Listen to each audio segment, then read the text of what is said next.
চলে আসলাম আরেকটা নতুন ভিডিও নিয়ে। ভিডিওটা গতকালকে মানে রবিবারে। আর হাবে যাওয়ার সময় আমি ভিডিও করতে পারিনি, কিন্তু আসার সময় ছোট করে একটা ভিডিও করে নিয়েছিলাম।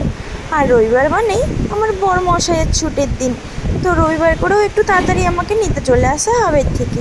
তো আমরা গল্প করতে করতে রুমের দিকে চলে গেলাম। আর রবিবার মানেই আমার বড়মশাইয়ের রান্না করার দিন, তো রবিবারে ওই রান্না করে। চলো রুমেও চলে আসলাম। রুমে এসে ঘর খুলে ঘরে ঢুকে পড়লাম। ঘরে ঢুকেই আগে রান্নাঘরের দিকে চলে গেলাম।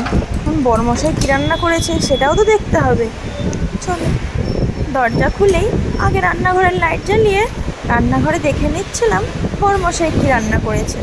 ও করেছিল পাঁপড় ভাজা আর মুরগির মাংস, আর ওর হাতে মাংসটা তো দারুণ লাগে। তারপরে আমি হাত পা ধুয়ে খেতে বসে পড়েছিলাম, কারণ প্রচুর খিদে পেয়েছিল। তোমাদের যদি ভিডিওটা ভালো লাগে তাহলে লাইক কমেন্ট শেয়ার করে দাও। চলো টাটা বাই।